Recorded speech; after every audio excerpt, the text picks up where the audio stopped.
Thomas is asking, is the Soul Trap machine still running?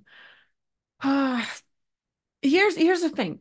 I think Soul Trap, as scary as it sounds, and as like I've talked about it. I've talked about some mechanisms that I have encountered in some of my out-of-body experiences, when also working with people having passive regressions and sharing their stories. I've talked about it plenty, but at the same time, while it is true to some, it's also not going to exist to many. Soul Trap, depending on a specific avatar that you're focusing on and living as currently, depending on your focus, your frequency, your choice of beliefs, your decisions, if that is a thing that you tune into, it might exist. Somewhere in this whole multiverse, it might exist. It might not necessarily be attached to you at all. It might not have anything to do with you in the first place, but like, okay, there's this thing that exists. That's one way to do it.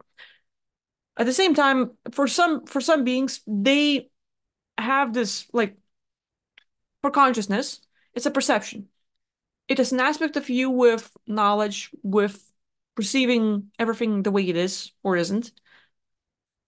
No past, no present, no future, just whatever you're currently experiencing it, whatever you tune into. And I've made a video about it, but think of like picking up your phone and then you open up Google Maps and you're looking like, okay, China, you're looking at Mexico, you're looking at US, and you're just scrolling through photos, but for each second you become aware and present in the place that is being shown to you.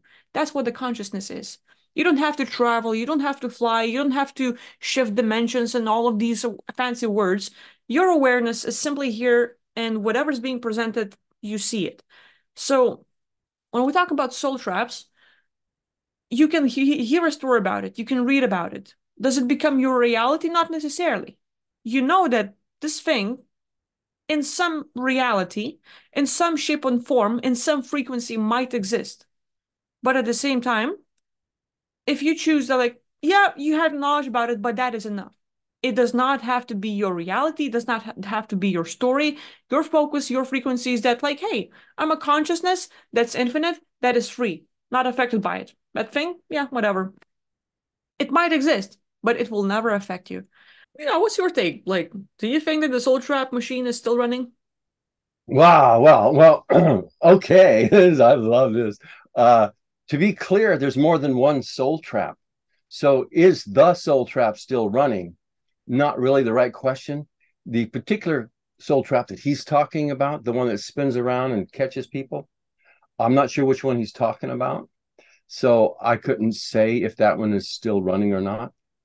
But I can say that you can avoid all those pretty easily by doing your inner work, because it has to do with what you think and feel and believe, and there's a lot involved in that. But uh, there's a few hardcore soul traps in the afterlife that I would definitely want to avoid. Which ones are you You're, talking about?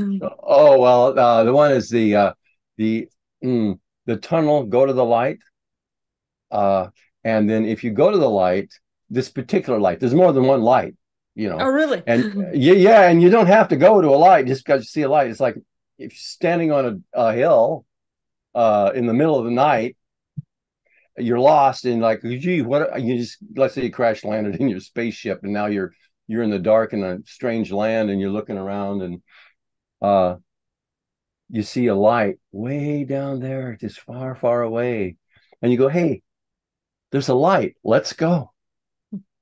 That's just because there's a light usually means it's in our core belief system as civilization and possible help, but they use that on us, but we don't have to go to the light. So that light don't go to, but if you go to that light, if you get into that light, you're going to end up in a realm, or you could end up in a realm that has this whole mm, show about, it's an afterlife realm, and a lot of people are there, and they will tell you, among other things, you can stay here as long as you want, but uh, if you want to like level up and go higher and evolve spiritually, just go down one more time. I go, well, I don't know about that. They want to get your agreement to reincarnate. That's the trap. And they will have you do a soul review, a life review. But that's rigged. They'll just show you all your shit you ever did. And then you go, oh, yeah, I was a bad boy. Oh, that's a lot of shit I did. And now they're going to make you feel guilty by triggering your shit, by showing you your shit. They could show you all of your beautiful, wonderful moments and make you feel really good and say, you could level up now because look how wonderful you are. They don't do that. They want you to reincarnate. So that's the soul trap I'm talking about.